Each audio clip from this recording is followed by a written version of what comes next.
Tomorrow I am going to barbecue some pork ribs.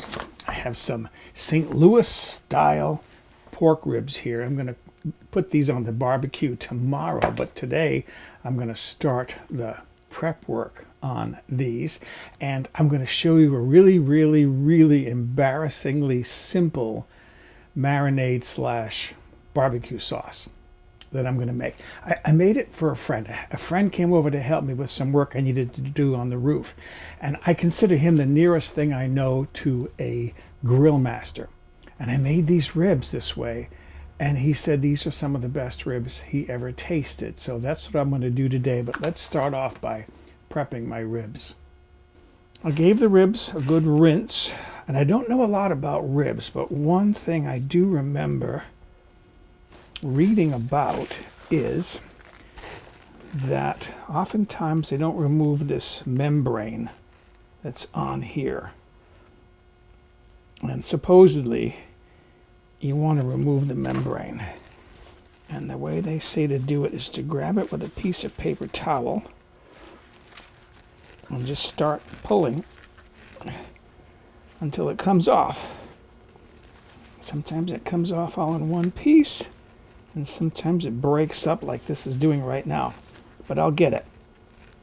You can see that it's starting to come. There it goes.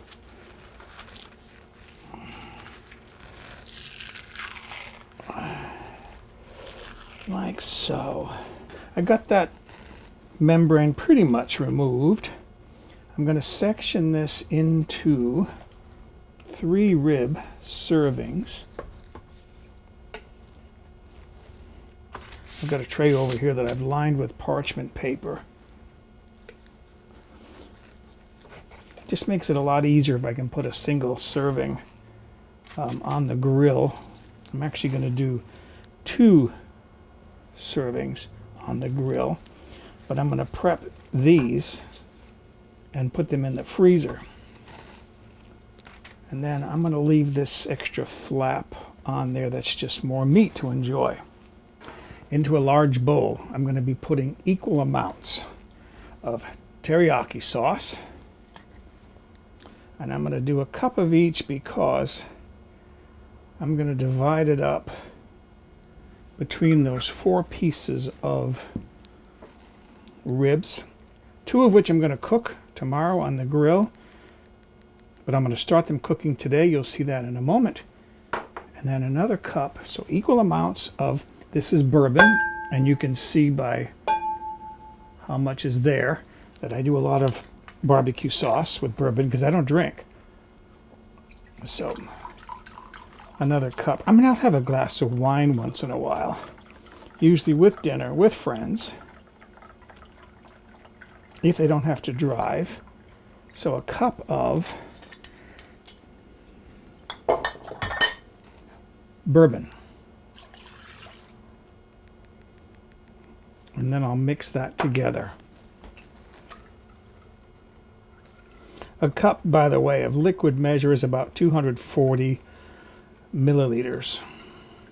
I took out my vacuum sealer, and I have a vacuum sealer bag ready. I'm using tongs, so I don't have to keep washing my hands every time I touch raw meat.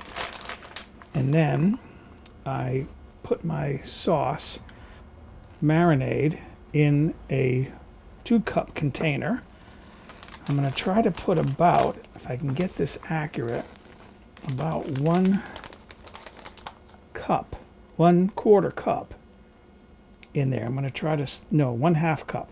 I'm going to try to split this up 4 ways because I have 4 pieces of ribs. And I'm using a funnel to try to be as neat as possible. That's right there. That's good. All right. And then, that's exactly what I didn't want to do. I got a little drop right there.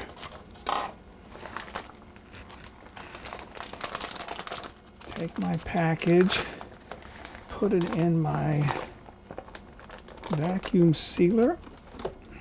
I don't like this thing. I really don't like this thing. But I am tolerant of it because there are things that I need to do. So with it set at moist food. And that thing in there, press here.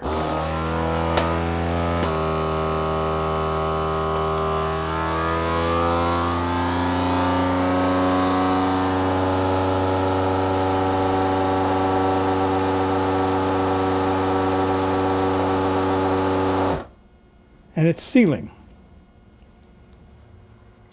Do, do, do, do. I don't know whether that music is copyrighted or not.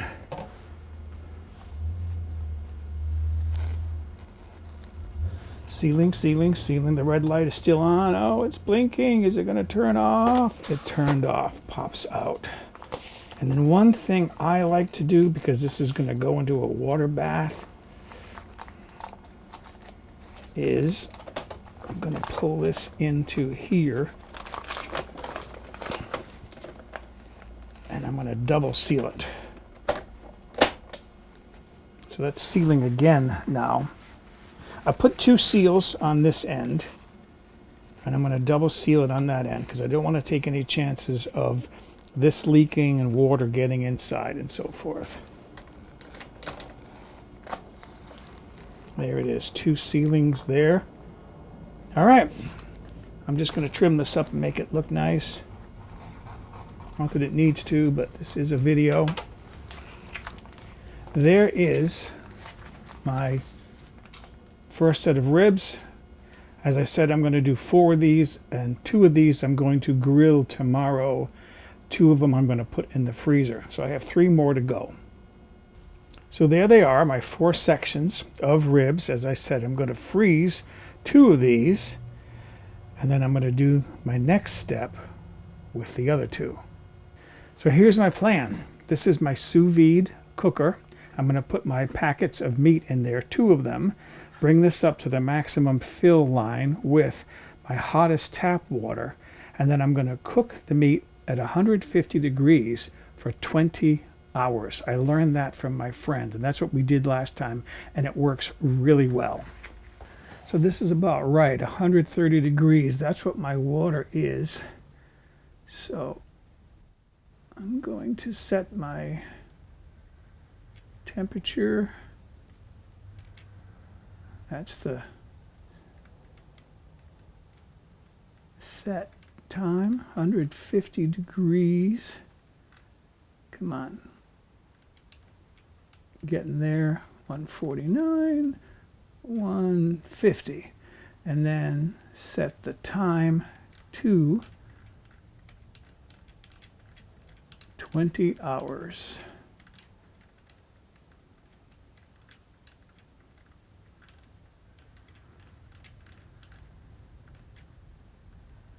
Oops.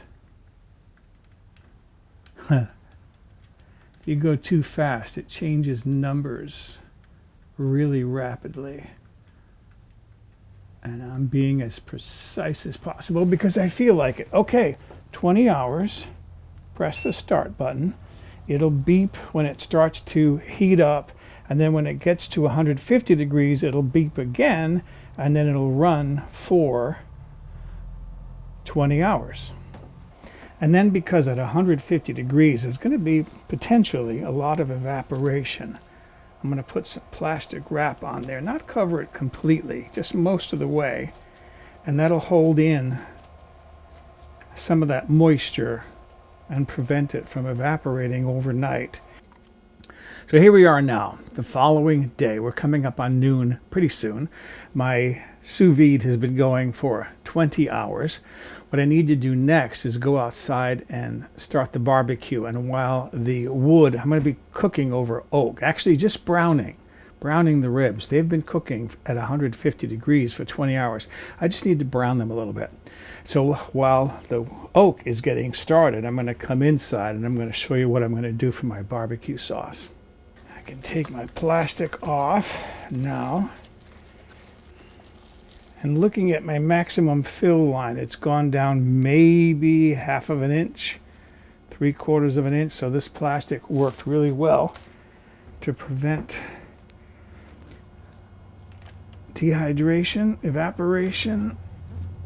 Take my sous vide unit out. I need to use this more. It does a great job. Set this aside. And then some tongs.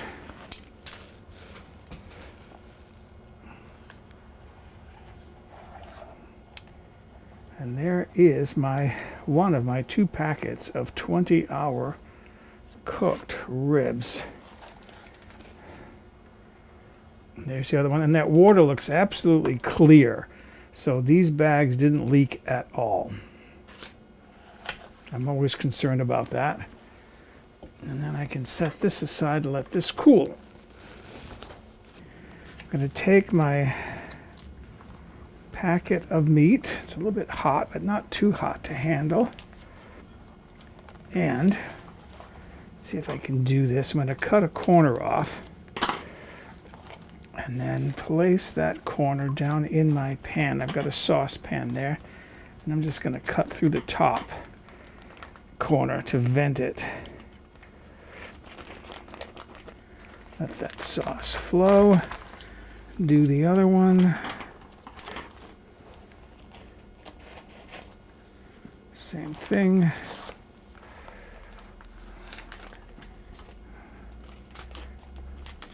Vent the top. Beautiful. And then what I'm going to do is I'm going to put this on the stove, and I'm going to bring this to the boil, reduce the heat, simmer it to thicken it. What I want to do before I go any further is I want to just lightly season these with salt. Some people season them before they put the meat in those plastic bags. For sous videing, the last time I did that, I didn't like the meat. It was a little bit too salty. So I decided to skip the salt in the early stage and do it at this point. And I should mention that if you don't have a barbecue grill, you can do this under the broiler. Or if you have one of those air fryers, you could put these in the air fryer to brown these. That's all I'm going to be doing is just browning them. I don't need to cook them because they've already been cooking for 20 hours. I'm going to see if I can show you the sauce here. It's going to be kind of difficult because it's a dark pan. I can tell by the way when I scrape the bottom, tell by the way that it flows back to fill that space, that it's pretty thick. So it went in the pan very watery, and now it's saucy. I'm going to put one of my sections of ribs on this. I'll save the other one for later. These are hot off the grill. And I'm going to section these. Look at that meat, how easily that's separating. It's so tender.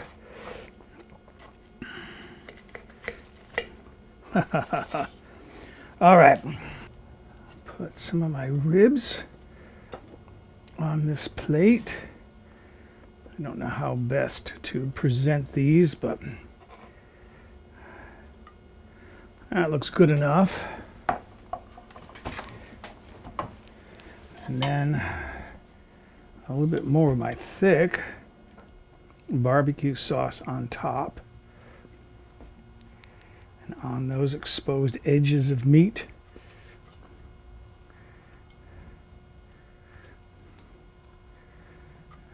And make a mess. And then a way I love to eat rice is with some peas in it. So peas and rice.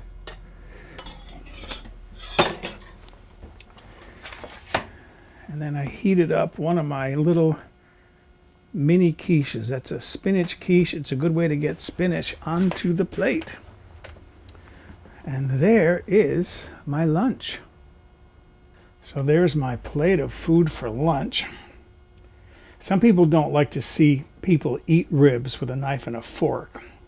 Believe me, when I sit down to eat my lunch, I'll be lifting these bones up with my fingers as I eat the meat. Right now, however, because I have to control my camera, I don't want to get my fingers dirty, so I can use a fork.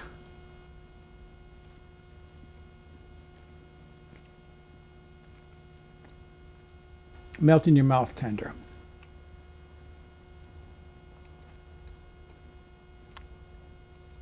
Smoky flavor from the oak, not too strong.